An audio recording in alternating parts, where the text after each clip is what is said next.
consegue gravar com a Esquadrilha da Fumaça, né? Voar já é muito difícil, voar com eles. E voar e gravar um videoclipe, então tem que ter autorização do SECONSAE, que é o Serviço de Comunicação Social da Aeronáutica, em Brasília. Isso levaram assim, longos anos tentando, mas eu acho que isso também vem impresso nesse clipe, que é que as pessoas não desistam dos seus sonhos.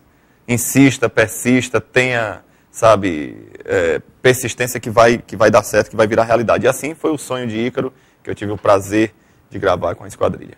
Ícaro que é um personagem grego, né? Isso, se não me engano, né? Isso, exatamente. Voa com as asas... Esse aí se derrete com Agora, poucas pessoas gravaram, né? Porque eu lembro, acho que foi Ayrton Senna. Ayrton Senna chegou a voar também. Chegou a voar, né? Isso. E o nosso, na época, presidente Fernando Collor, né? E Valdones agora.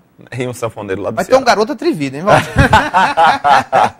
Tu és atrevido, Essas como são dizia palavras Luiz do seu Luiz, exato. Inclusive, a gente tem umas fotos aí. Vamos mostrar essas fotos. Você tá bem novinho, né? Tá lá com o Luiz Gonzaga. Isso. Fala aí, Alisson, por favor. Isso aí aí é com Gil.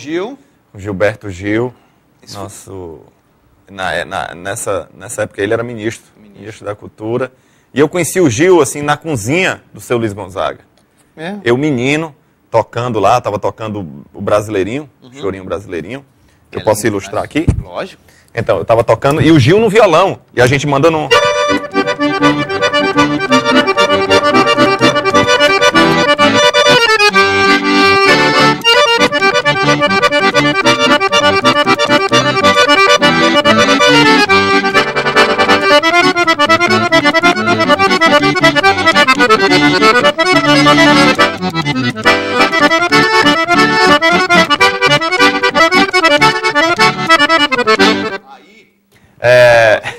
O seu Luiz Gonzaga ia chegando assim na mesa pro café e tava o Gil lá, e o Gil tinha acabado de colocar letra no choro 13 de dezembro.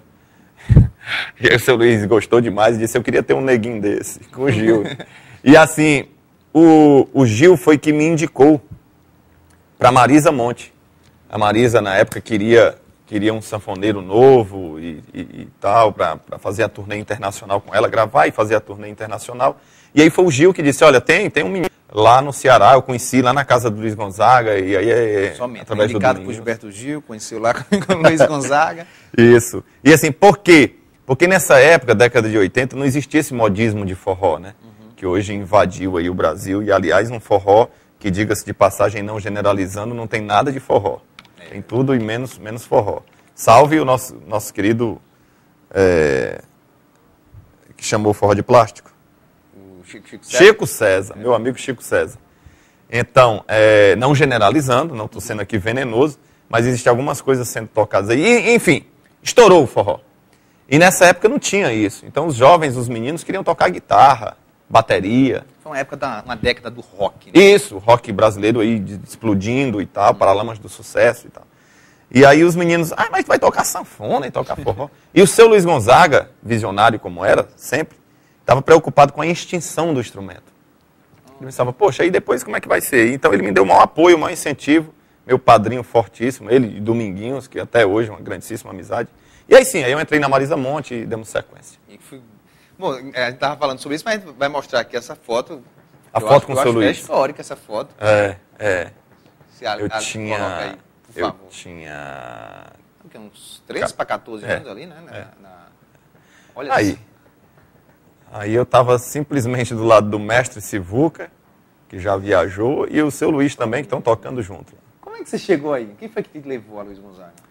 Rapaz, na realidade foi o seu Luiz que chegou, né? Porque ele queria me conhecer, porque o Dominguinhos tinha informado a ele desse menino que estava tocando lá em Fortaleza e tal. E aí o seu Luiz Gonzaga quis me conhecer. E aí ele foi numa passagem em Fortaleza, e aí me conheceu. E daí já me levou para Exu. Eu fiz um show em Iguatu, no Ceará, e em Exu, no Pernambuco, um grande público. Me levou para São Paulo. E aí eu fiz lá vários programas de projeção nacional, no eixo Rio-São Paulo. E aí um empresário italiano chamado Franco Fontana me viu, que foi a história dos Estados Unidos. Que aí me contratou e eu fui embora para os Estados Unidos, passei um ano lá tocando. Que fantástico. Tem umas fotos aí, não tem, Alisson? Aí... algumas. Ali eu estava segurando o chapéu, eu tinha acabado de fazer um programa. Esse que está na ponta esquerda aí, de chapéu branco, é o Luizinho Calixto. Grande instrumentista do Dominguinhos lá do meu lado, Luizinho Calixto, da família. Os grandes tocadores de 8 baixos do Brasil e do mundo. Aí com o Dominguinhos, a Daniela Mercury, o Alceu, a gente aí no extinto Prêmio Sharp de música. Bacana. Aí eu começando, eu usava um fundo de garrafa aí. e o Dominguinhos e meu pai, esse é o meu pai. Olha, e pequenininha, né, a sanfona? Essa sanfona era uma sanfona de 80 baixos. Eu ganhei uma sanfona do seu Luiz, porque essa sanfoninha de 80 baixos, na época, estava começando a ficar limitada para mim, essa sanfoninha vermelha aí. E aí o seu Luiz pediu o piloto, que é irmão de Joquinha Gonzaga, sobrinho dele, para pegar a sanfona dele no carro, que era uma sanfona de 120 baixos. A quantidade de baixos que essa sanfona tem, ela dele tinha, mas só que reduzida, era uma coisa rara. E ele trouxe para mim tocar, e eu toquei, e quando eu terminei de tocar, ele disse, aí, ficou boa? E eu, menino, todo envergonhado, disse, ficou, seu Luiz, ficou boa. Mas ficou boa mesmo? Encaixou bem no peito? Eu digo, ficou. Ele disse, então é sua. Nossa. Aí hoje eu tenho ela lá guardada, é de Maroca. Sabe o que é de Maroca? Não sei. Não se vende nem se troca. Tá Tá lá. Não, realmente essa aí é pra guardar, né? Com certeza, tá dentro de um aquário lá. E só quando eu faço matérias, assim, e entrevistas, eu mostro ela. Agora eu tiro uma dúvida, Vanones. Na sanfona, essa parte aqui... São os baixos. São os baixos. No bom sentido, a baixaria. A baixaria. Dá muita diferença, por exemplo, se você não tiver... Poderia mostrar pra gente como seria tocar o instrumento sem usar Lógico. o acompanhamento. Só pra gente sentir. Certo. O próprio brasileirinho que eu acabei de tocar aqui, sem o acompanhamento da baixaria da sanfona, né? Ele ficaria assim, ó.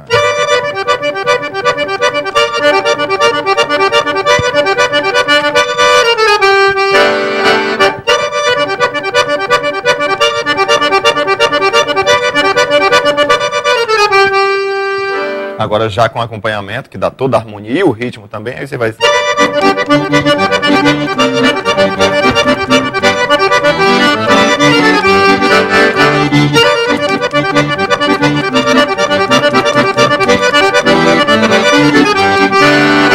Tudo que tem aqui, ainda mais rico, toda a harmonia, você acordes maiores, menores, sétima, diminuto, com terça no baixo.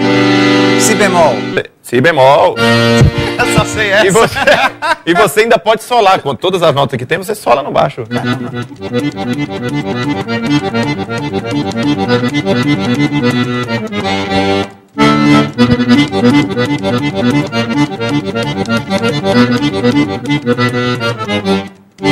Ele tem tudo. Quanto tempo para aprender a tocar? Eu ainda não aprendi. Quem não tem talento.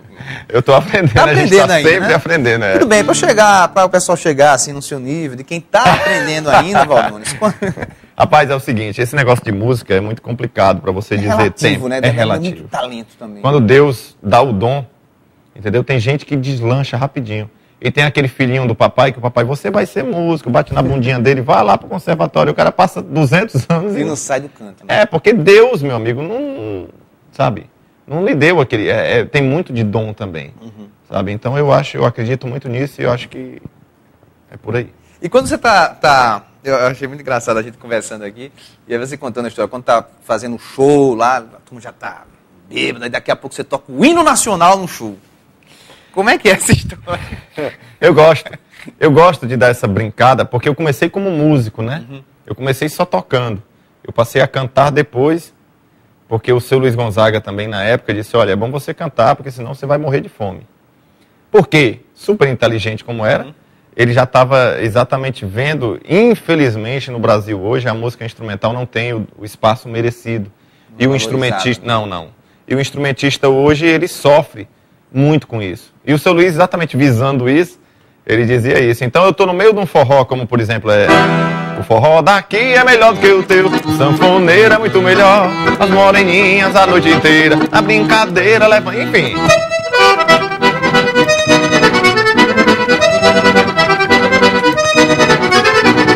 Aí eu saio brincando com a sanfona e fazendo uns teatros, uns negócios meio circense, e aí você manda um...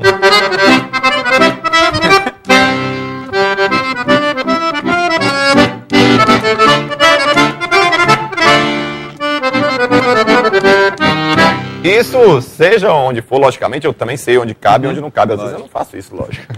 mas na maioria das vezes as pessoas respeitam muito. Eu acho legal porque resgata um pouco o autismo. A gente chega nos Estados Unidos, em todo canto de